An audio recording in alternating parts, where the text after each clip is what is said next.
My name is Katia Crawford, and I'm an associate professor in the landscape architecture department here at UNM. I'm also the president-elect for SELA, the Council for Educators in Landscape Architecture. And I have to say that I am also a bit of a Francophile, which really blossomed in 2012 when my wonderful colleague Susan Fry and I designed and got to build, because we won the competition for the Chemin-sur-Loire International Garden Festival in France, which was really an incredible, life-changing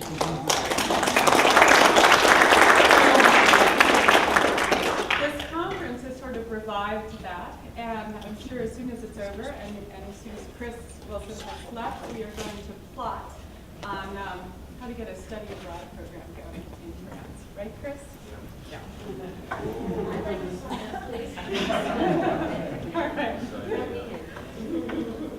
So it's a great honor this morning to introduce our guests, Laurie Olin and Marie-Madeleine Ozdoba. Am I pronouncing that correctly?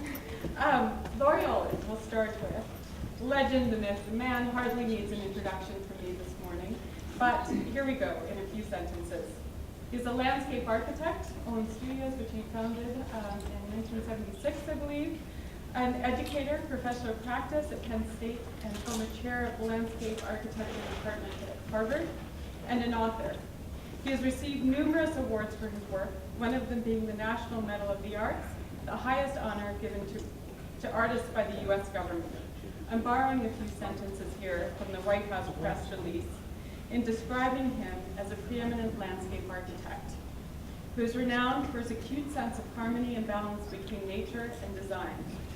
He has dedicated his energy to shaping iconic spaces around the world and to educating new leaders in this art.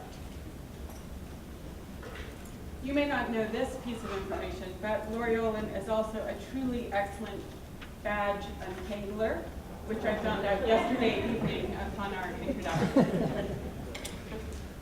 Marie-Madeleine Ozdoba holds a degree in architecture and art history and is a PhD candidate in visual cultural studies at the École d'Études en Sciences Sociales in Paris. I hope I didn't make anyone's ears bleed with that. Marie-Madeleine has practiced architecture and urban design in Vienna, London, Paris, and since 2013, she has worked at the research laboratory at the School for Landscape Architecture in Versailles. We are thrilled and honored to have her with us here today, and I'm scheming also for a collaboration, which I'll tell you about later. Please join me in welcoming our prestigious panelists for photography and practice of landscape architecture.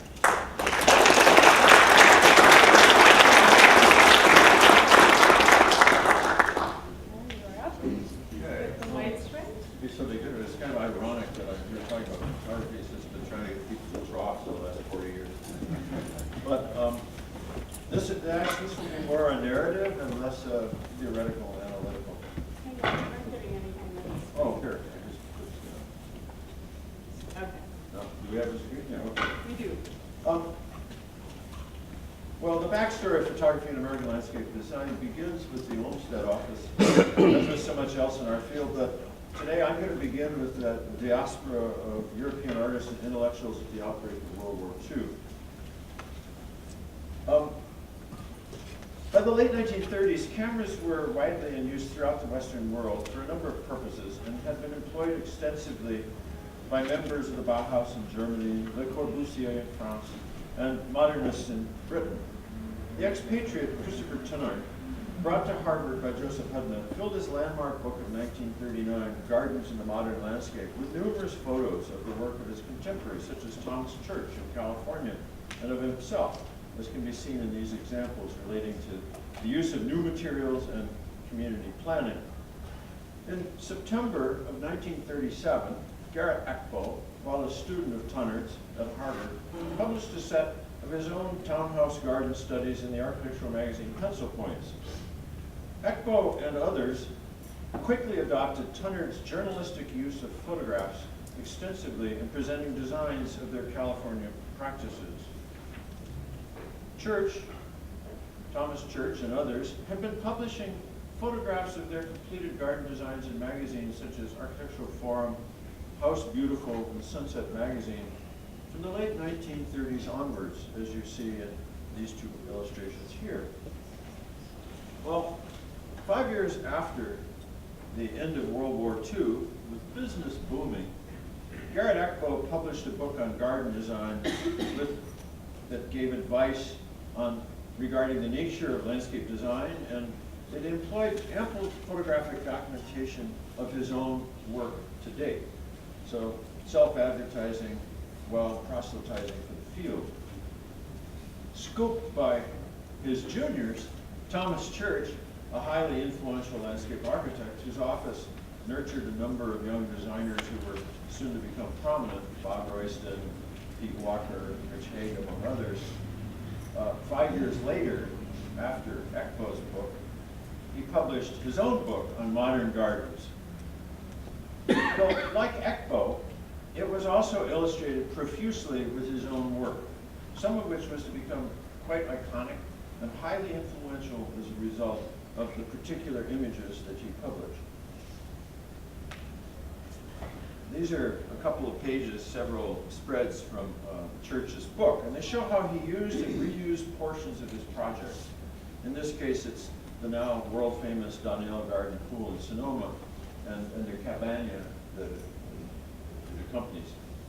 Well, Church and his young employee, Larry Halprin, had recently got this built, and so he was advertising his practice to a very wide audience while he was offering design advice to the new homeowners, to all these people, veterans who are buying houses on the, with mortgage guarantees, etc., throughout the West Coast. And he was at the same time simultaneously influencing young designers across the country as this material was being published, because there were very, very few, if any, other books about modern landscape design at the time. Well, this is a photo by David Munch. By the 1950s, in addition to professional journals such as Architectural Forum, Architectural Record, Landscape Architecture, and Progressive Architecture, a wide variety of magazines in America that were monthly and weekly, and they featured photographs of the American and of the international scene. These are magazines like Life, Look, Collier's, Arizona Highways, which had oodles of this stuff. When I was a child in Alaska, we would sit in the winter and look at Arizona highways and think, oh my God, that's so beautiful. Anyway, where was I? Yeah. Anyway, Holiday Magazine, National Geographic. And so with the improving photography of that era and the full-color printing, they were bringing edited and curated images of both the vernacular and the design world into homes and offices across America on a very regular basis. Museums at this period began exhibiting photographs of art, photographs as art, and various journals regarding photography appeared for both professionals and for amateurs.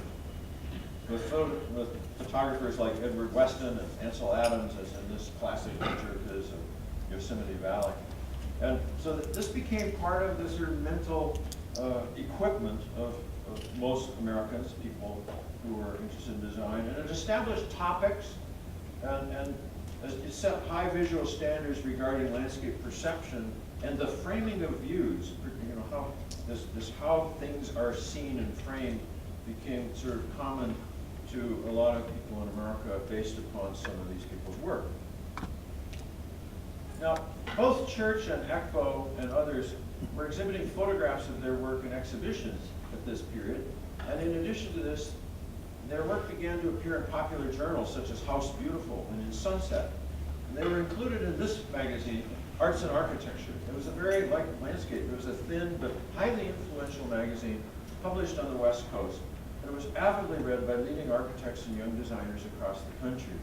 And it launched its innovative case study house series of commissioned modernist works in 1945. So this is a real post-war phenomenon that takes off and has a huge influence upon my generation. And these developments by a handful of professionals coincided with another phenomenon at the end of World War II. As several million American men returned from overseas to a new life in the subsequent prosperity of the Truman and the Eisenhower period, they brought back cameras. These guys from GIs brought back all these cameras, Zeiss, Nikons, etc. And so one of the things that happened is that two of these pictures were taken by my father with an old Argus C3 that he the next year traded in for a Kodak 35 millimeter single lens reflex camera. And so the notion of all these people with all these cameras arrived in America suddenly. We'd had Brownie cameras and all kinds of cameras, you know, box cameras and stuff for years, but the 35 millimeter camera suddenly was everywhere in America. Another thing that happened at this period was the transmission of content and influence to photographic images was kind of amazing. And veterans attending college on the GI Bill brought skills that they'd acquired in the service along with interests developed abroad. You heard a lot about that about Brick Jackson yesterday. So throughout the 1950s, books began to appear about design and about foreign design. Kidder Smith's Italy Builds, Sweden Builds, Norm Carver's Form and Space of Japanese Architecture you see here, and many more, along with the invasion of illustrated design magazines from abroad. Domus, Casabella, Razzegna, Architecture aujourd'hui, you know, Shinkanku, you know, Architecture Review. A great number of these magazines with photographs began to appear in all of our libraries and all the colleges and all the departments of architecture in America, and all the students and young professionals were reading all these things and looking at this stuff that we only knew through photographs.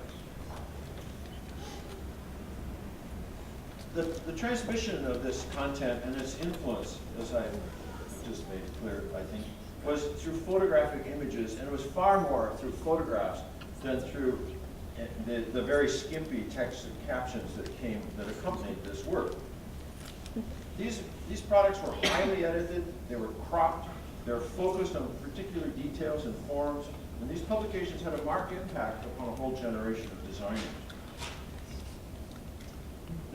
These relatively inexpensive and the ubiquitous small handheld camera was taken up and employed by nearly every person in architecture and landscape architecture that I could possibly imagine. Everyone had one of these cameras.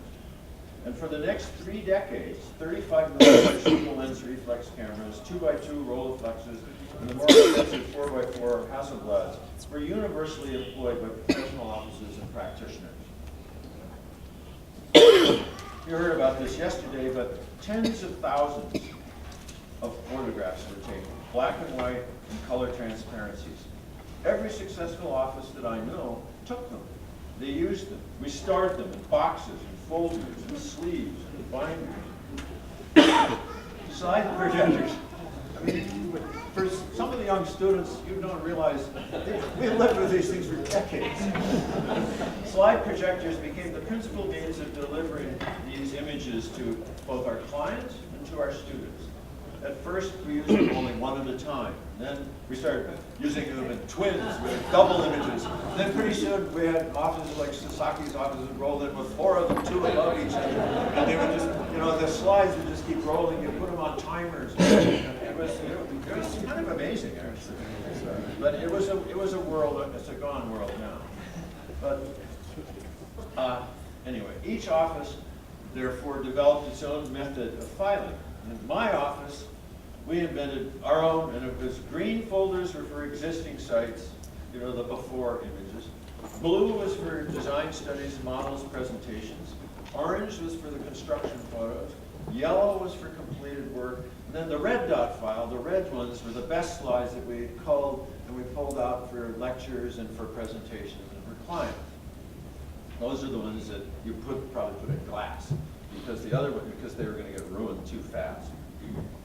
There were light tables everywhere. They were in the office, and you know we used them to work. We sorted things on them. We studied things. We worked with them. And for many of us, we also had that slide on the right is my own house at home. We all had light tables everywhere we went because we were constantly working with 35 millimeter slides. 30 years of it, if you can believe it. Well, as you heard also about Brink and others, In addition to the wholesale adoption of film as a medium of recording and presentation, another direct result of wartime technology was the development of aerial reconnaissance. And its migration into planning and design and into the civilian world, as you see here, is a very important development also in practice in the latter half of the 20th century. This is an air photo that shows this being used by Luis Barragan for his development of Los Pedregal outside of Mexico City, done in the 1950s. Late 50s. And like Church and Ekbo and prominent architects such as Sarnen, SOM, Alto, Mies, Van der Rohe, Barragan's work was rapidly known around the world and through a set of very carefully edited and stunning black and white photographs. So we all knew this work. Nobody had been there, but we all knew the work because there were these key images that were being presented and circulated through the mass media. An international market for images of advanced design had emerged. I purchased this special bilingual issue of Razenia devoted to Frank Lloyd Wright's Falling Water that was edited by Bruno Zevi and Edgar Kaufman Jr., who was the design curator at the Museum of Modern Art, and this was his family house. I purchased this special edition in New York in 1964. And so we were all looking for this stuff because that's just how we learned about the world, was through these photographs, many of us. Well, the publication of beguiling and carefully composed images by a handful of gifted professional photographers such as Ezra Stoller and Julius Schulman of select works set standards for visual composition and design motifs throughout the post-war era. This is one of Ezra Stoller's photographs of the Miller residence in Columbus, Indiana by Errol Sarnen and Dan Kiley. And this is another of the same garden by Alan Ward, a landscape architect partner at Sasaki's office, who's about to retire, I understand. These were the antithesis in their studied high-style design manner and subject matter and their loving presentation from the work that we were all talking about yesterday with J.B. Jackson, and of whom we've heard so much at this conference. But at this same period, while people like myself and my contemporaries were ogling images like these, my generation was also reading On the Road, we were listening to folk songs about the Dust Bowl, and we were beginning to read Jackson's little magazine, Landscape. And we were looking at landscape and his versions of the anonymous landscape across the country, which was just as interesting to us as this.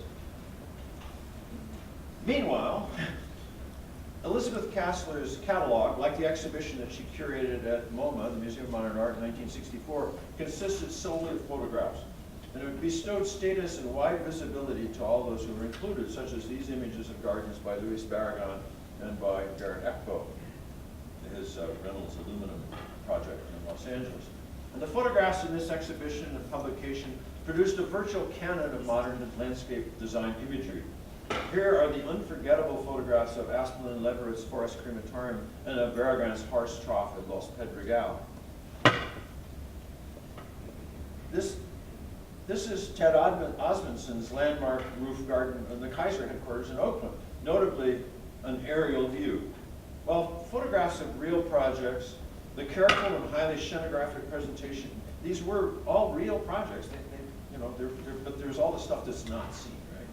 They were highly selected. They were scenographic presentation of a number of projects. They conjured up a sort of dreamy, utopian new landscape that beguiled and inspired a whole generation of students and practitioners. And here, from the same exhibition, opposite in Stockholm, in a rare drawing designed by Ian Makar, is one of the many photographs of a model made during a collaboration between Lou Kahn and Isamu Noguchi for a playground in Riverside Park, New York. And it gained wide circulation, admiration, envy, and emulation of a number of playgrounds that were designed by others throughout America later. Like these well-known images of Hideo Sasaki's pastoral masterpiece done in collaboration with Sarnen for the John Deere Company, I do not know a designer of my generation who doesn't know these images, while almost none of us have ever been to Moline, Illinois. It's true. It really is. We know a lot of the world one way. Ian Makar, the most famous promulgator of ecological design and planning and design, profusely employed photographs in his famous lectures and his landmark book, Design with Nature. Another veteran of World War II, imbued with contemporary science and technology, he employed aerial photographs with a wide regional, even global perspective. No longer exclusively employed by the military, by the late 1960s, stereo... Oh, nice. Okay. Yes, yes. Excuse me. A generation of students and professionals produced natural factor maps, such as the lower one you see, the plan for the valleys there from Makar. For planning and design, these were all derived from our study of aerial photographs, which they combined with topographic and geological maps as well. No longer exclusively employed by the military, by the late 1960s, stereo pair photographs had come into relatively common use for those doing large-scale planning and design. Public agencies and private offices employed them heavily for resource planning, the management of public land, and for commercial development. This fundamental text that you see was written by Doug Way, who was on my faculty at Harvard in the early 1980s prior to becoming chairman of the Department of Landscape Architecture at Ohio State. So this stuff was pretty central to the discipline at that point. The cross-pollination of influences and fields throughout the 60s and 70s continued. These are photographs taken by Isamu Noguchi that were included in an exhibition at the Walker Museum in Minneapolis and published in a double edition of Design Quarterly. Noguchi's photographs of the 18th century observatory in India that you see, they were already widely known in the design profession because they'd been published earlier in Perspective, the Yale Architectural Students magazine that I got a copy of back, I don't know, like 61 or 62. Noguchi's work, interestingly enough, I feel is particularly suited to architectural photography, in part because it tended to be composed of objects in bounded or coherent imageable situations, not of these kind of disparate ensembles in an extended field as is common to so much of actual landscape. But then no landscape architect better exemplifies the use of photography in this period than Larry Halprin and his several offices throughout his career. Like many of his contemporaries, after a few years back in the States from military service and starting to practice, Larry took an extended and very deeply influential trip with his daughter to Europe, which he documented extensively in this publication, Cities, with his own photographs. And soon thereafter, what was to be in effect, it was a sort of visual primer for Americans about urban issues. It's a compendium of his encyclopedic survey of European public spaces, their forms, and their elements. Drains, furniture, lamps, fountains, plazas, etc. Throughout his entire career, Larry documented all of his work photographically. These are some of the extensive files which are now in the architectural archives at the University of Pennsylvania. Box after box that you see here, carefully dated and labeled. These are some of the contact sheets from one of the files on Nicollet Avenue of Mall Project in Minneapolis. And like we heard from Miguel, the notion of film and of being able to see every image and pick out the one you want to take is key to this whole period in our history. Well, following the publication of Cities in New York, Halprin published a survey of his recent work, especially documenting the workshops he developed as part of his working process. And like Church and Ekbo, like Church and Ekbo and others earlier, he attempted to teach and proselytize while he's promoting himself to the publication of photographs of the work. In this case, the Sea Ranch development on the north coast above San Francisco. Not only did he take pictures of the final work, but his office used photographs to record construction at every step, as in these pictures you see of clearing and thinning a portion of the forest at Sea Ranch. As in all the other offices that I know, his staff used aerial photographs to study the vegetation, the structures, the slopes of sites, the ridges and watersheds of an area. And this happens to be a project near San Jose they were doing for development. And what would happen is, you see on the slide, on the piece on the right, you'd lay tracing paper over it, you'd draw right over the photograph, and you'd pull that off. And we'd use those overlays to build up some of the factor maps that we were doing for our design and planning. Well, like those who use drawing as a means to see, and Larry drew a lot all of his life, Larry also used the camera as well to help him isolate particular visions and to show them to others, as in these photographs of water and stone from the John Muir Trail in Yosemite up near Nevada Falls. It's a source of inspiration to him and to all of his fountains from the late 1960s and the early 70s in Portland, in Seattle, and San Francisco, and to several of his other most famous projects. And he took enormous care with the pictures he took up in that area. And they're quite beautiful photographs, actually. These are just snippets from them. He also carefully, and might think also obsessively, recorded his design process and key studies photographically. We all did. It was the definitive way to save and record things. And some of which, you know, some of the stuff that was being recorded was on very flimsy, fugitive paper. It was clay models, it was this tracing paper and stuff. So it was a way to keep a record for the file and I think he had a sense of his own history. Everything was recorded, but it's also studied through the lens in its image. These are models of the Seattle Freeway Park. There's boxes of this stuff, you know, very carefully sorted, filed, labeled, etc. But then there were also the photos of completed work that was used in publication and for publicity, and which for some projects, as in the case of his Skyline Park in Denver, which has now been stupidly demolished by the city there, they're the only record we have, are the photographs that were taken. And so we're very fortunate that he documented this stuff when it was fresh. Well,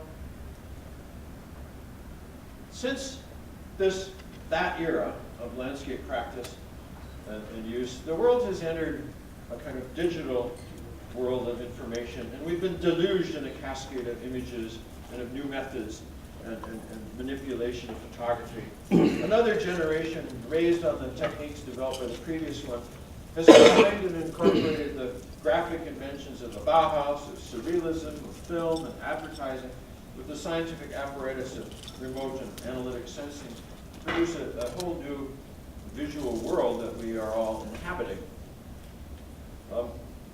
But our offices today, we all employ photography in numerous ways. And as you see, these are two different images from my own office taken a week ago. Our offices employ photography in numerous ways. One is we can work directly from air photo surveys and just work right over them, right on the screen. That's a ranch we're working on in Montana. Or we have at our fingertips, there's Photopia, there's millions of photos of all the plants and vegetation, everything. You just go online, it's all available digitally. Are these remarkable catalogs of photographs that we rummage around through. I'm sorry about the poor quality of the upper slide, but as you can see in it, this is a recent student presentation from the studio last year that we undertook in the Navajo Reservation at Crown Point. And it employs straightforward photographs in some instances, and in others you see of the site, they're drawings that have had pieces of photographs inserted into them, and there's this kind of mashup of the real and the things they saw, things they pulled out, and they're beginning to recombine them. And if you look at the lower image, that's another one from actually from our office, and that's a fairly typical Photoshop production of today, and it's done by a young landscape architect in my office. And it's an image that is composed almost entirely from a library of photographic information. And so it's a photograph made out of pieces of other. We're using photographs like paint and like clay. And so there's a whole new way of using photographs. So in summary, landscape architects in America have used photography extensively to document sites prior to design as part of a fact-finding study and our recording. We've used aerial photography extensively in its progressive evolution to improve our mapping and planning for larger site design and planning. And landscape architects use photographs we use them to record our completed work and for use to promote our business practices and to promote and even to proselytize for the field in popular and professional journals as well as in self-authored books. And photography of landscape architects has become the subject of exhibitions, particularly because the work as you all know, you can't bring it into the galleries and the museums. And so we have been tied to photographs for the past 100 years because it's one of the only ways to bring it to people where they are. Thank you very much.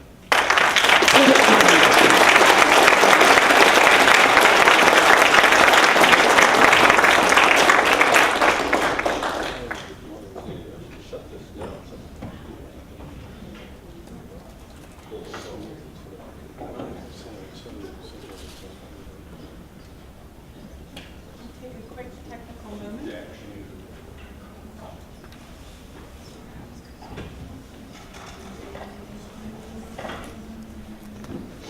We're going to move on now to Marie-Madeleine.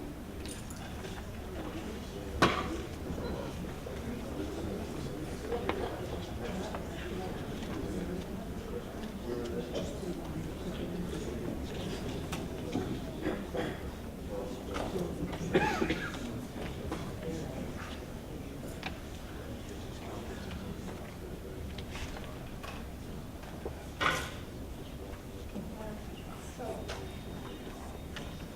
first, let me tell you something better here. I'm so glad about the opportunity to exchange and dialogue. Louder, please. Can you hear me? No. Okay. Is it a mic problem? Or? Yeah, be on. Check to see it's on.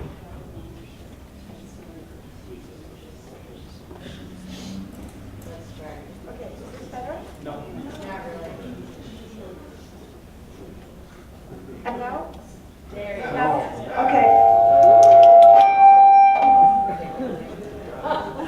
Fantastic. Thank you. So can you hear me? Yes. Okay, great.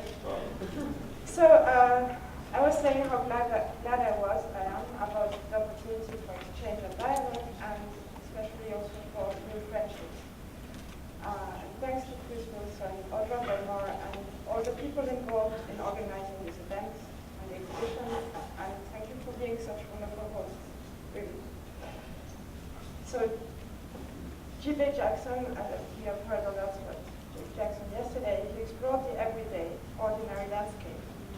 In this research I'm going to present to you, I explored everyday, ordinary practices of photography in landscape architecture terms, and that ties up pretty well into Laurie's presentation. In the field of landscape architecture practice, scholarly attention is largely devoted to the project, that is to say, to the output of the landscape architect. Means to an end, the visual practices by landscape architects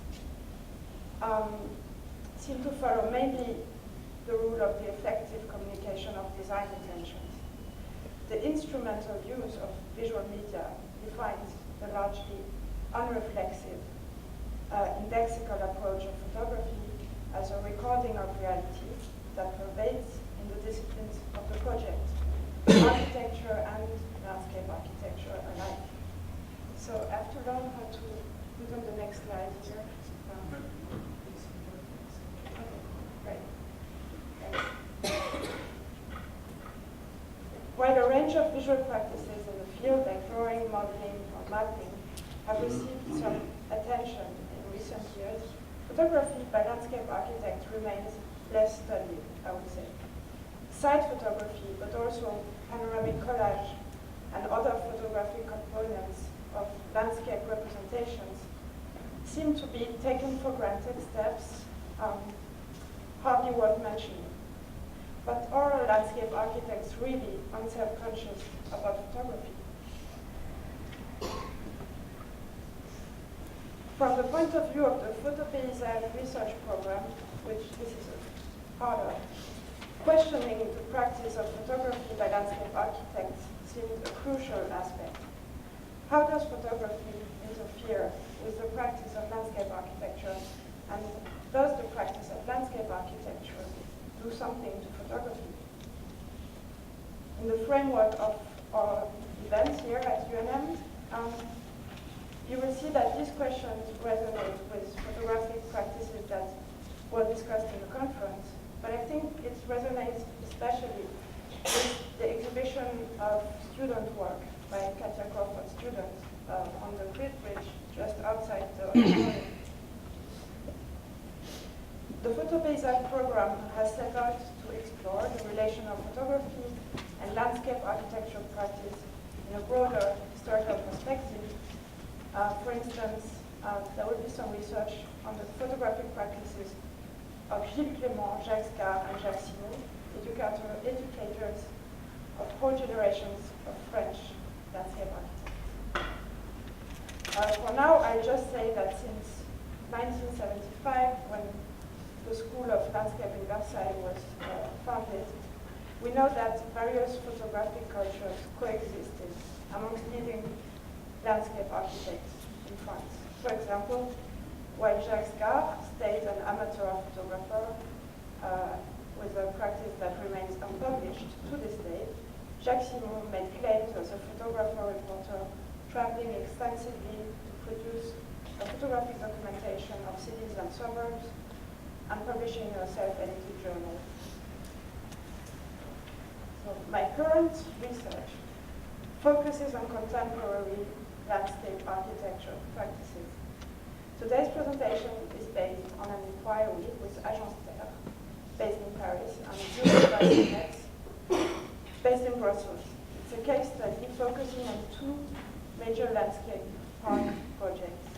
The Parc du Peuple de l'Herbe, by Agence. It's a park converting former industrial wastelands of a meander in the lower Seine Valley close to Paris into a regional scale recreational facility. And the Parc du Texas is an urban park on a former industrial site in central Brussels.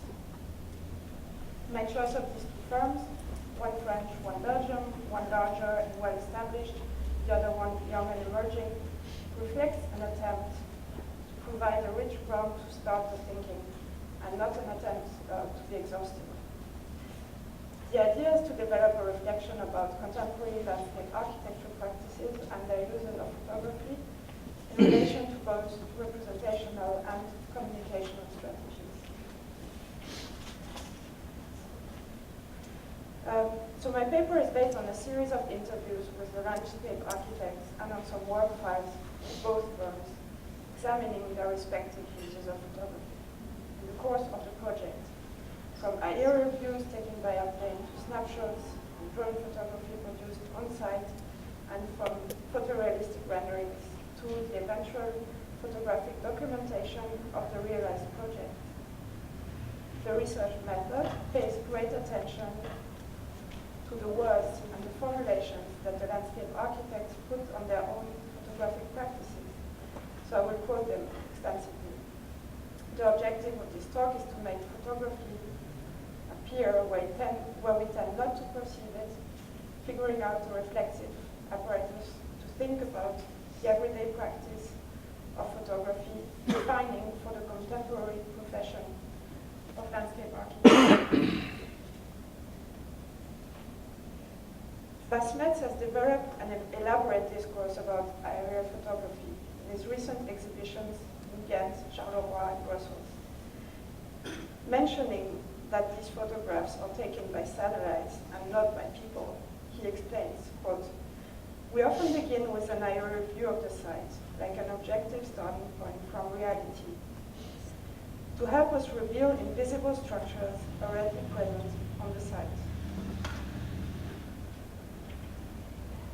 The aerial view of the Tour and Taxis grounds revealed the large-scale hydrological figure of the Seine Valley in Brussels, which guided the layout of the former warehouses and freight rails on the site. Smets has been using historical aerial views showing the former rail patterns, both to guide the design process and to communicate about it. In conferences, he likes to juxtapose the historical view and his plans for the park.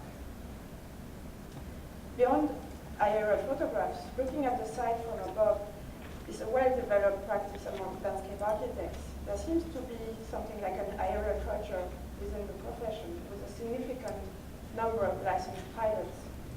Although that's not the case of Smets, he reports a regular practice of parachute jumping and he likes to take pictures from the airplane window. The first photographic view of the Parc du Peuple de l'Herbe discussed in my research at Agence was an oblique aerial shot, shot from a plane flown by Michel Osler, one of the firm's partners. The view was submitted to the client, a public planning institution, at an early stage of the bid. It was used to communicate programmatic intentions for the park on the front and back covers of a presentation booklet. See here. For this view, several shots were roughly assembled together into an aerial panorama, emphasizing the meander of the Seine River where the site is located. Aurélien Rome, the project leader for the Parc du Peuple de l'Herbe at Agence that I have interviewed for this study, described the image as follows, quote, with this image, we tried to show that there could be something there, that the place was going to pulse, that things were going to happen in that place, which was nothing but a vast no man's land at the time. So in the image, what's there is materialized by the aerial view, whereas what is going to happen in that place is materialized by arrows and asterisks superimposed on the supposedly neutral photograph. For the landscape architect, the photograph implicitly has the status of a recording of the site, even more so because it's an aerial shot. Despite the obvious manipulation into a graphic loop effect that occurred through the stitching together of the photographs, and despite the foreground, which lets the plane itself enter the narrative. Both Smets and Aurélien Rome, for both of them, aerial photography has a connotation of objectivity attached to it, and is used as such in staging the first guiding principles of the project, reflecting the discourse of landscape architecture as a continuation of geographical structures.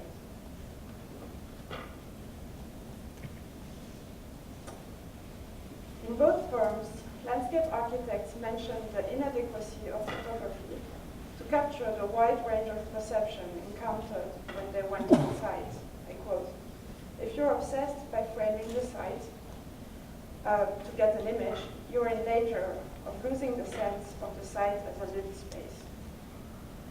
Despite this objection, Agence and Bureau Smets generate large volumes of site snapshots during the initial visits and all through the construction works. It's like a minimal form of photography, both time-saving and minimizing the impact of photography on experiencing the site. As we can see from the examples here on this slide, neither the format nor the image quality seems to be of matter. Interviewing Aurélien about his practice of site photography during the Parc du Peuple de l'Herbe project, he explained, quote, we tend to photograph in bursts, bombarding the site in order to capture most viewpoints. When I'm on vacation, he adds, I have quite a different eye. I consider myself a decent photographer, but at work, I don't make any claims regarding photography. Hereby, the choice of viewpoints is not arbitrary. The layout of the walk that the landscape architects take for the site is of importance, as it determines the viewpoints of the snapshots, and thus the perception of the site back at the office. Photography, quote, allows you to communicate with your colleagues once you're back at the office, showing them what you have seen. Site photographs give reliable indications. You know it's true because it's in the picture. Smets shoots snapshots of project sites and construction sites with an iPhone, reporting the same unaspiring form of photographic practice. Quote, the pictures are really taken from my own point of view. It's plain 50 millimeters, and reality like you can experience it on site. I don't rework the pictures, the framing is very intuitive, continuous. I like the idea that these pictures really are snapshots. I walk around, and whenever I see something, I shoot it. There is no technical ambition whatsoever in my photography. Like a notepad, photographic snapshots record what the eyes of the landscape architects come across. Snapshots are instant pictures, unreflexive by nature. I almost want to say vernacular, but we can discuss it later. They stay mostly uncredited. It seems unimportant whether they were shot by the director or by a trainee. Made with no other ambition than keeping traces of what was seen, site snapshots seem to have a purely documentary function, rendering the site. However, the snapshot posture put forward by the landscape architects seems to obscure an actual self-awareness about this snapshot format. Last year, Smets has acquired a drone that he is patiently learning to pilot. He has started taking pictures of his sites with a GoPro camera attached to the drone, a low-tech amateur procedure producing footage that is not intended for use outside of the office. For Smets, drone photography seems to be the ultimate non-reflexive imagery generated through a photographic device that captures the site in the most immediate way. Yet, drone photography undeniably comes with a set of associations that complicate this narrative of immediacy. For instance, the hemispheric deformed image produced by the GoPro conveys the perception of avant-garde practice on the technological forefront, I would say. The photographic panoramas are used by landscape architects to capture their sites in terms of scale and dimensions. Panoramas connect elements of the site to one another. I quote, "As soon as we can, we try to widen the field of vision as much as possible." End quote. In the framework of our questioning here, it is important to note that the panorama photograph implies a practice of collage. Several views are stitched together, creating a composition that cannot be shot in a single frame. Fisheye lens don't lead to a panoramic result, curving and deforming the view, like we just saw on the drone picture. However, there's a panoramic way of looking at the site, specific to landscape architects, that this panoramic photography helps materializing.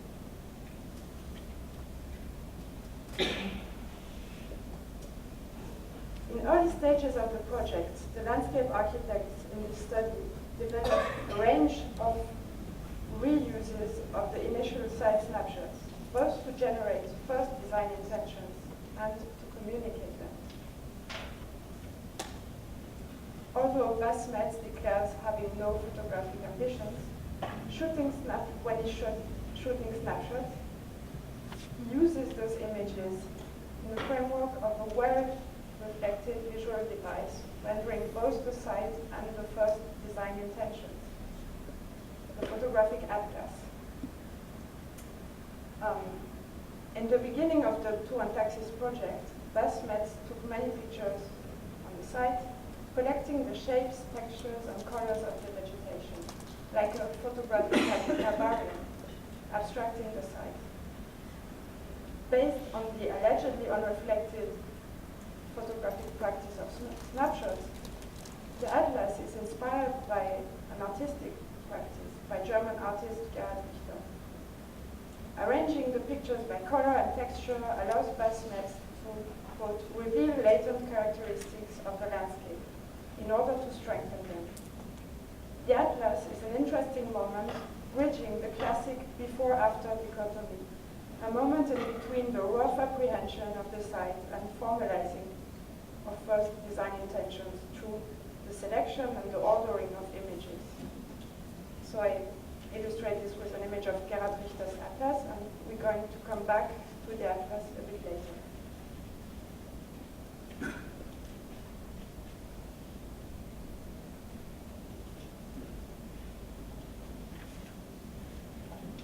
In the case of Agence and the Parc Peuple de l'Herbe, the initial snapshot database was also used in the process of visualizing early project intentions, although differently, through the means of collage. In the dialogue with decision makers in early stages of the project, Aurélien used this collage indicating possible pathways, equipment, uses of the site, biodiversity, etc. He explains, quote, "This image makes a point about the big characteristics of the park, which was to have a large open space. Then we pushed the natural dimension. It is with this image that we started talking about a parc rectangulaire."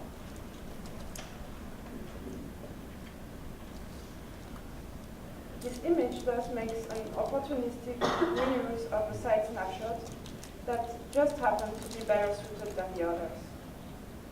But the original photo was extensively manipulated in Photoshop. "It's all fake," says Aurélien, zooming into the background of the picture.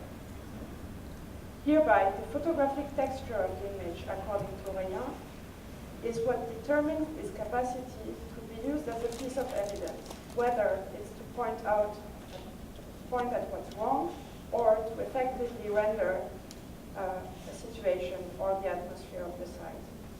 In his words, quote, "Local officials are convinced more easily through photographs than through hand drawings. A photograph is a piece of reality. What determines this reality effect is that photography doesn't prioritize. It captures everything. Whereas when you draw, you prioritize." End quote. So although the image is thoroughly manipulated, the indexicality associated to photography strongly determines its reception.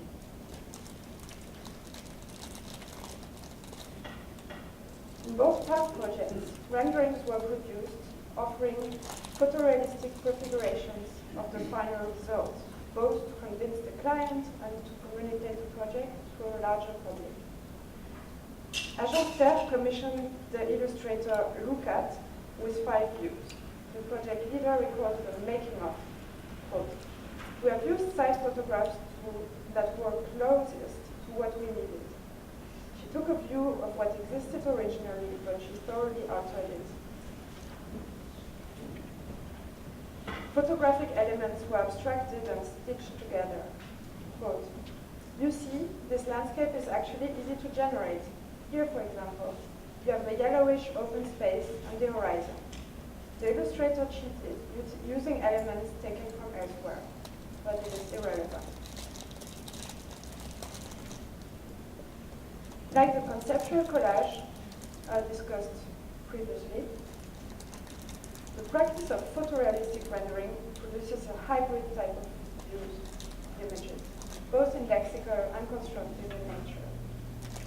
According to Aurélien, it is essential that such constructed views have a photorealistic rendering style. Quote,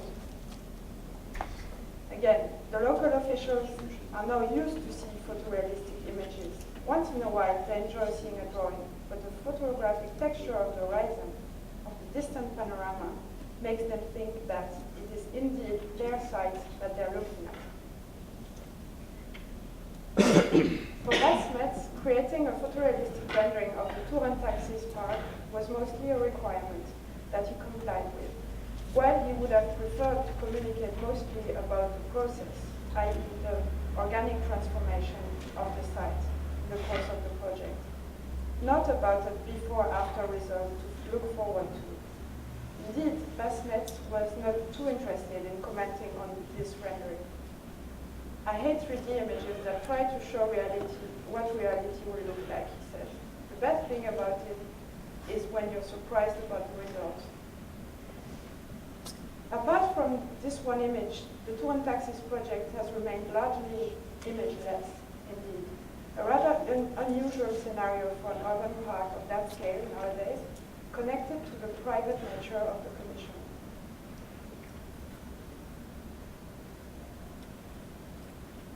So to picture the realized project, Smets doesn't feel too comfortable working with architectural photographers.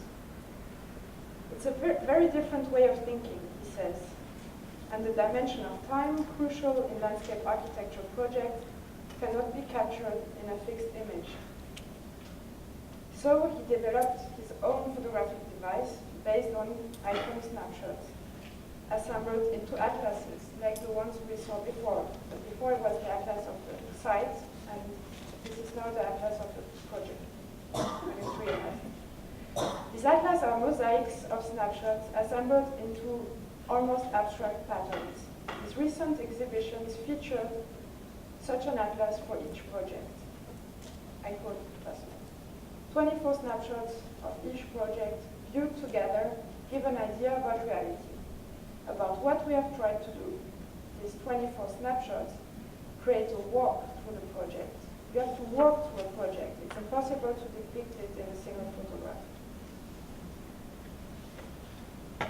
Like the atlas of the site mentioned earlier, the atlas of the realized project is a sort of photographic traveling through the landscape. Bass insists on the fact that it is not one single photograph, but the effect of this photograph assembled together that is crucial to render the realized landscape project. There's no reason, moreover, to separate the photographic atlas of the existing site from the atlas of the realized project. These phases, he argues, are parts of one and the same organic transformation of the site. Beyond this complex notion of time, Smets thinks about landscape as something that has no clear boundaries in space. Unlike a building, he likes the idea that the photographic framings might include some areas outside the actual limits of the realized project, because sometimes no intervention is just another kind of intervention.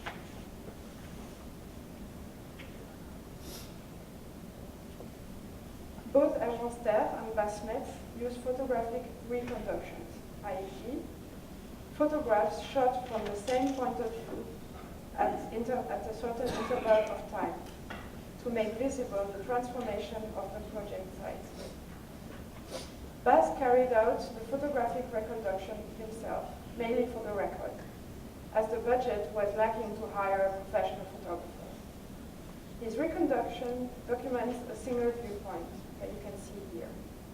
It's the same viewpoint that he used for the photorealistic rendering produced to advertise the project. Agence hired the architectural photographer Alexandre Petzold on the job. And here I want to thank Sonia Caravel for contributing this part of the research on the collaboration between Agence and Alexandre Petzold. A series of viewpoints were agreed on with Michel Osler, the partner in charge of the project, somehow interfering with the artistic freedom of the photographer. Indeed, initially, the photographer approached the landscape firm with the idea of documenting life on the building site, men, machines, earthworks, etc. But eventually, the landscape architect preferred a more systematic approach of reconducting a set of panoramic viewpoints that would be subject to change in the course of the project. About the choice of these viewpoints, the photographer remembers, I showed them viewpoints that were where the evolutions of the site were clearly visible. The pictures spoke for themselves. The photographer explains the careful construction of these supposedly neutral viewpoints, stitching together 10 vertical views, essentially impossible viewpoints for the human eye. Also, the time intervals are all but neutral. They are carefully adjusted to fit the construction schedule and seasonal changes. So, I come to preliminary conclusion. Did I just stop showing the slides? No. Okay. So to conclude, photography in the context of the landscape architecture project brings up questions very different, I would say, from architectural photography. As a preliminary result of my research, I have identified uses of photography and a range of photographic practices that are specific to landscape architects. These some of them. Hereby, I have highlighted a series of differences between Bureau Smets and Agence, both on the level of photographic practices and discourse, while the former develops self-conscious strategies of representations like the atlas, the latter focuses more on the effectiveness of images, exploiting the pictorial qualities of the photographic image, both for producing, communicating, and eventually selling the project. Both case studies stepping stones in a series waiting to be augmented, showed that along the process of the project, the status of the photographic image seems to shift from a rough recording of the site all the way to carefully constructed representations of the project.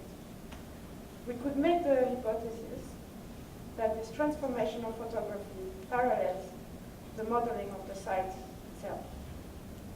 Indeed, the photographic nature of representations seems crucial in the possibility of rendering the transformation from an initial to a projected condition, especially through the possibilities offered by photographic montage and collage. To answer my initial question, what does landscape architecture project do to photography? I would say that it lays bare its inherent ambiguity in between an indexical and a constructed image. The photographic practices explored with Agence and Smets generate a set of hybrid imageries and displays, combining indexical elements taken on site with projected, constructed elements that have in common to be photorealistic. In the context of the landscape architecture project, photography seems to come close to a form of rendering that allows connecting successive stages of the transformation of a site. Paradoxically then, as a fixed image, photography is what helps landscape architects to deal with the issue of time and change, and with motion and unclear boundaries, also relevant to their practice. On the other hand, taking this idea just one step further, we could conceive of photography as another form of realistic representation of the territory used by landscape architects for rendering the project, for its powers to embody a connection to the reality of a site, of a place, as opposed to artists that produce fictions. Indeed, the belief in indexical imagery, the belief that it bears a direct connection to reality, is part of our contemporary visual culture. Hereby, realistic representation is relatively independent, I would say, from the photographic medium. This is what I'd like to suggest, juxtaposing an 18th century painting by Jacob van Ruysdael, and that's actually an iconographic reference of Smets, juxtaposing it with a contemporary rendering of a project by Smets. Neither of those images are actually photographs. Thank you.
Okay, we're running just a little bit behind, as all great conversations.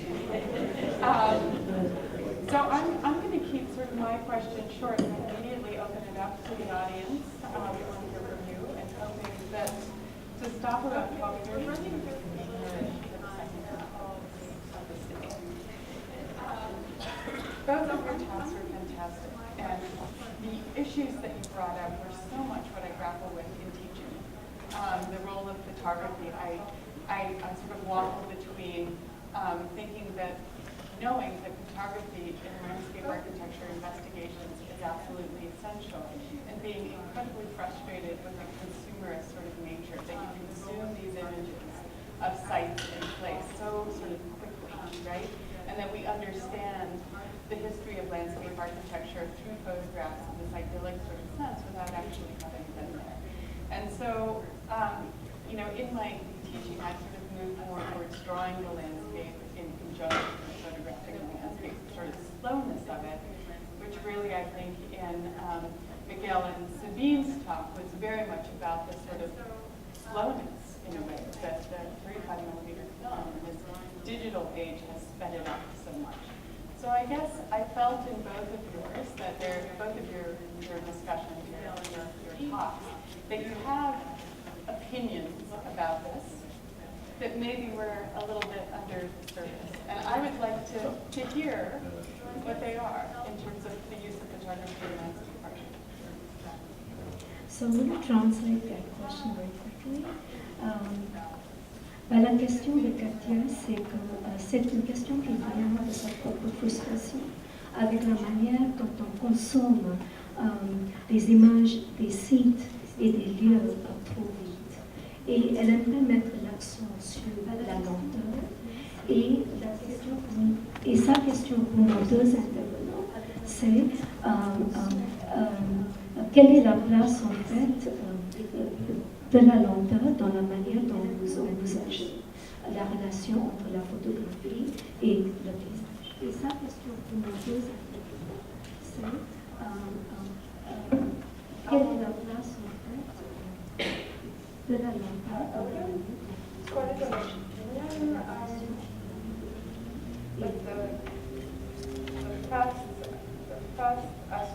the fastness of the practice of the landscape architecture project. I think that we all know that. Like it's an important characteristic of it. You're always in a hurry and Never. and it really shows in what people told me. So yeah, I guess photography adapts to that practice. But I wouldn't regret it. Like, I think it's not the place like to produce slow photography. Maybe. That's a question that I do have. You know, in my teaching, I feel like I want students to spend the night in the site. Yes, but Better safe actually, You didn't finish. yeah, I thought I could say it in French. Yeah, you could probably do that. But first of all, yeah, just to finish this answer, both the people like Smets and Aurélien both mentioned they love photography, they practice photography. They love spending time in places, but they don't do it in office hours. That's ce que j'ai dit par rapport à ça, c'est qu'il me semble que le fait de ne pas avoir le temps, d'être pressé, de ne pas prendre le temps de photographier et de s'installer dans un site comme on a vu avec les photographes tout à l'heure, c'était quand même inhérent à la pratique du projet en agence. Peut-être que c'était pas, enfin voilà, qu'il n'y avait pas de regret là-dessus. C'était pas l'endroit où la photographie avait à être lente, tout en précisant que Smets, mais aussi Aurélien et l'agence Deere ont tous les deux une pratique de la photographie, mais en dehors des heures du bureau. Donc, voilà, je pense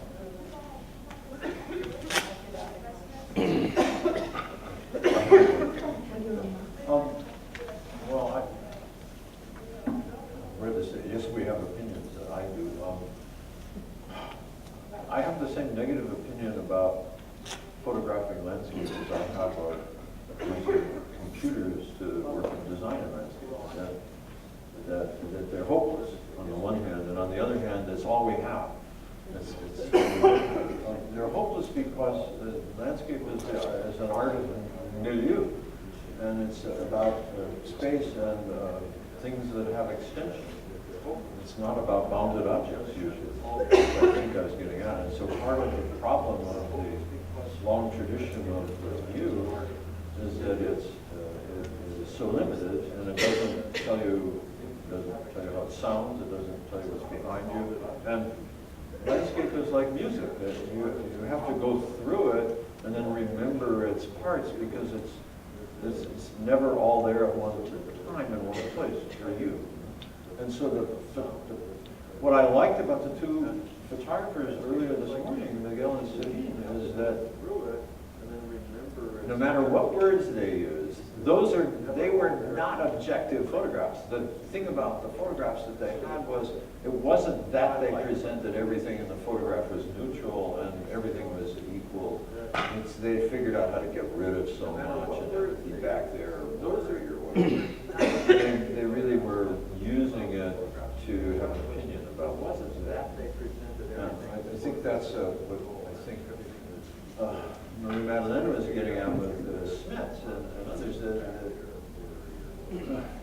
the photograph is so, one image is too limited, and 40 images is too disparate, because it's actually, the stuff is continuous. So we have a problem with the medium. It's always been a difficult medium, and its representation has always been difficult. And I've spent my life representing it. And you do a drawing and it's hopeless. There's so much that is in the drawing. You do a photograph and you think it's all there, but it's hopeless too. I mean, I say that in all love of the. I'm sorry, I guess I should stop. Très rapidement, Laurie a aussi une opinion assez négative.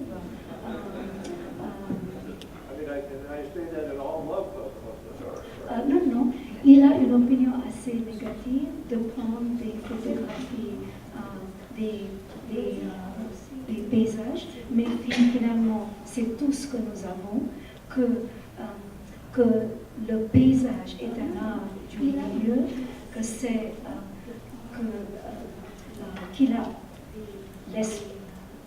que l'espace a une extension et que le paysage c'est comme de la musique.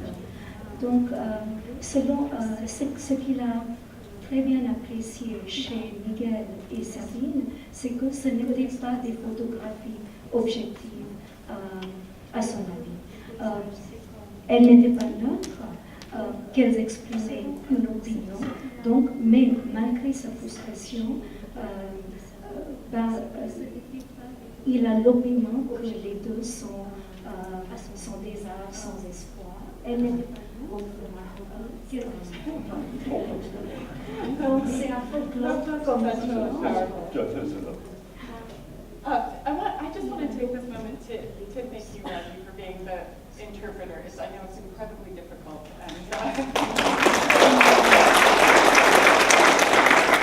Okay, we have 15 minutes. I'm going to open it up to the audience. I saw Emily's hand enthusiastically go up first. Yeah. So, still photographs are hopeless. Okay, we have 15 minutes. I'm going to open it up to the audience. I saw Emily's hand. Let's have a moment to translate the question. How about film? Donc, si vous estimez que la photographie est un art sans espoir, qu'en pensez-vous du film, du cinéma?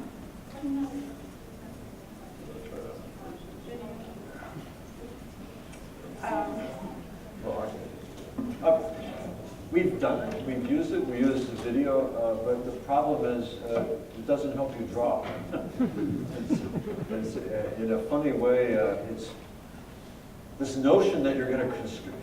It's the same story. You end up constructing something that you go through, but it's arbitrary because what's to the left and right isn't what you're seeing with the camera.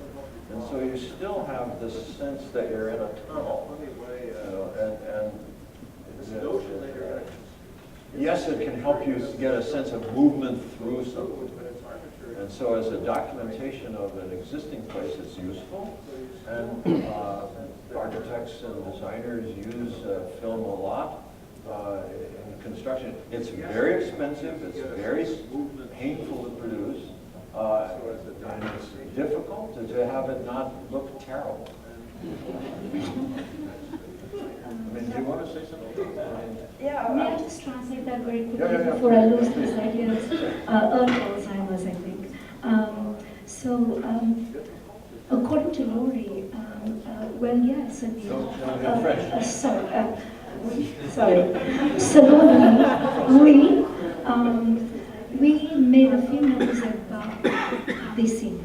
Que le film vous aide à capter un certain mouvement, et c'est utile comme documentaire, mais c'est selon oui, oui, mais Yeah, I was exactly going to go in that direction. Like, first recording, it has more powers, but then how do you transform its uses, and that's what we can do much better with photography still, but this might evolve. Well, it has evolved, but it is. I mean, think of the motion pictures we like. I don't know. Have you seen what is the Martian? Fabulous film, right? But they saved enough money on actors by only having one that they could spend all the money on the stuff, because it takes so long to produce a decent image, and then to start moving through images that are good enough. I mean, when my students do Photoshop, I just hate what they produce at first, because things are in focus too far into the depth. They're not paying attention. The sun is not consistent everywhere. And to do that in film, in addition, is hard enough in a still picture to get a good piece of verisimilitude that doesn't look too like some rendering from a Chinese organization that architects just send off and they come back from this thing, and you know it came from Singapore or Hong Kong. You just look at it and oh yeah, I know. Another one of those renderings. Because they all look the same, they all have the same color palette, they all have too much focus, they're too sharp. They're not like real vision.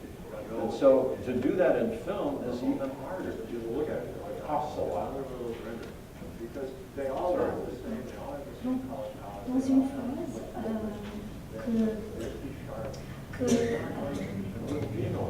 ni la photo, pardon, ni l'image fixe, ni le cliché, c'est comme ça qu'on dit still, cliché, c'est une prise fixe en fait, d'accord? Ni le cliché, ni le film ne donne la vraie vision. C'est ni le cliché, c'est comme ça qu'on dit still. So, yeah, I see. So one film that's worth seeing is the film that Christo and Jean-Claude did about the wrapping of the Pont-Neuf Bridge, which is an extraordinary document of the project itself, and then of, the execution of the project and the reflection of the project. So if you have an opportunity to see that, that is an example of, of the kind of film that's completely gripping. But I was thinking as an historian about all that you were saying about photography, and thinking about something that my friend Richard White wrote about the difficulty of doing history with flawed documents, because all documents are hopeless, and all documents are fragments. And what he says is, well, all we have is fragments, but fragments are enough. That's what we have to work with. Donc, juste pour traduire rapidement, Madame Schaff a recommandé un film, Christo et Jean-Claude, et j'oublie le titre du film, mais merci. Ok, merci. Cela lui rappelle un problème, le problème d'historien, parce qu'elle est historienne, et elle cite en fait Richard White qui a parlé de la difficulté de faire de l'histoire avec des documents qui sont abîmés, qui sont tachés. Il a des documents impartis, d'accord? On n'a que des fragments, mais il faut faire qui a parlé de la difficulté de faire de l'histoire avec des documents qui sont Oui, à l'époque de la Renaissance, l'invention de la représentation en perspective a modifié la relation entre l'architecte et le politique. Elle a même été à l'origine de la fonction d'architecte, et à l'origine du projet d'architecte, de la dissociation entre le projet et la construction. À l'époque contemporaine, on pourrait penser que la photographie occupe cet espace de communication entre les architectes et le monde politique, les institutions.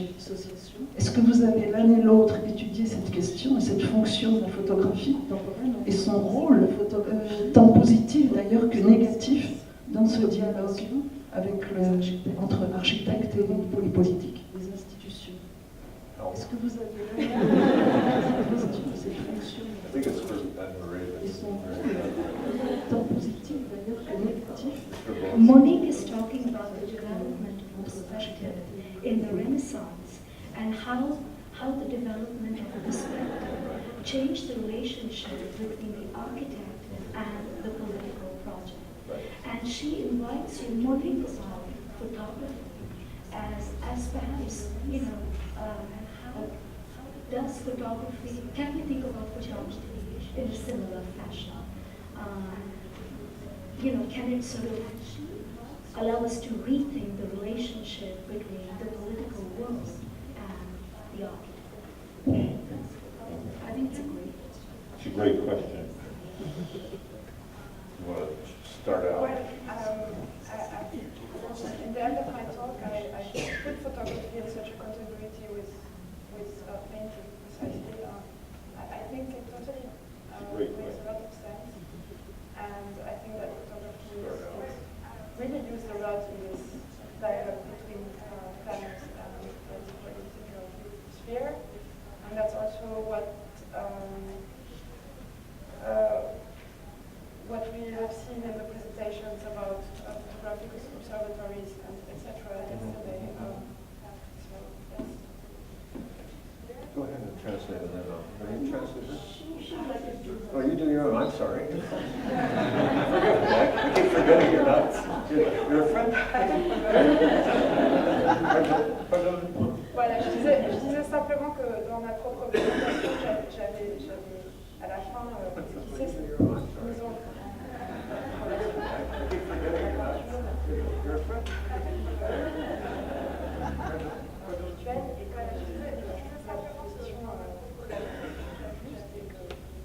on voit effectivement que la photographie aujourd'hui occupe une grande place dans la relation entre les architectes du paysage et le monde politique. Et je fais un lien vers ce qu'on a vu hier sur les observatoires du paysage. C'est ce usage-là de la photographie qui rentre aussi dans cette relation.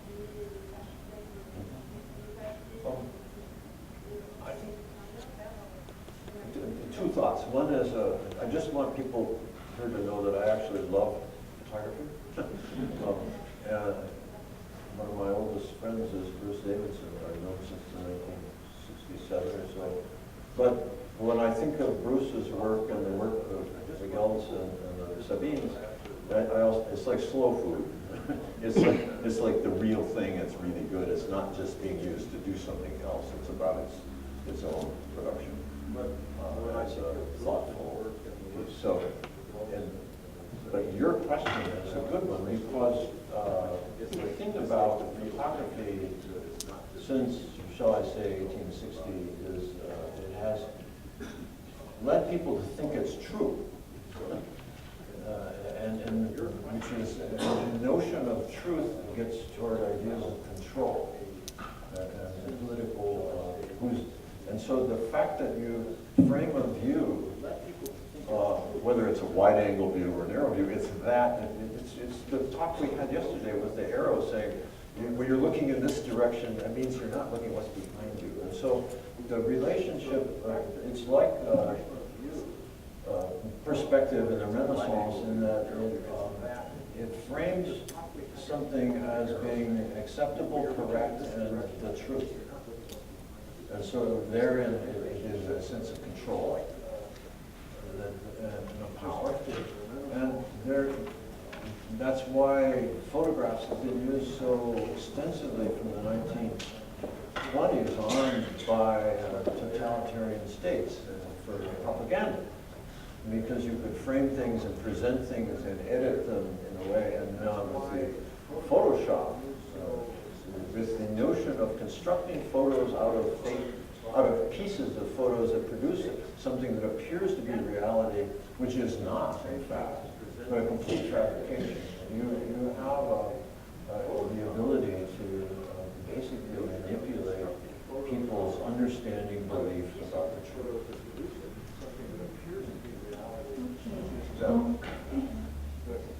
Donc d'abord, Laurie aimerait affirmer qu'il aime la photographie, voilà, qu'il avait un photographe. Et il l'a appelé slow food, je ne sais pas comment le traduire en français. Enfin, c'est que c'est la vraie chose. Il aime d'abord que l'image, en fait, est sa propre production, que c'est un lieu où l'on pense. Hein, et c'est cette fonction aussi qu'il voit ou qu'il remarque chez Sabine ou Miguel, par exemple, que ce n'est pas un moyen pour vers quelque chose d'autre. Et selon lui, ici se trouve peut-être la clé de la valeur politique de la photographie, que depuis le 19e siècle, la photographie a mené les gens à la penser comme la vérité. Que la photographie encadre quelque chose comme la vérité, d'où vient sa puissance. Et c'est peut-être pour cela qu'elle a été utilisée par les régimes totalitaires comme une fabrication de la vérité. Donc je dirais qu'il a peut-être une certaine vision négative de la politique, mais il peut très bien penser à l'image comme une valeur émancipatrice. So it's a bit heartbreaking to stop the council here, but we have to, and I really hope that, I mean, I saw 30 hands go up right at the end of the talk, so. There's a reception later, we'll be Yes, here. please continue this conversation over lunch. Those of you that are not used to it's a bit heartbreaking to stop the council here, but we have to, and I really hope that, I mean, I saw 30 hands go up right at the end of the talk, so. There's a reception later, we'll be Yes, here. please continue this conversation over lunch. Those of you that are not used to this altitude, drink water. And we're now 15 minutes behind. I'm going to suggest that the remaining sessions you just pencil in 15 minutes later. There'll be an incentive, which is the reception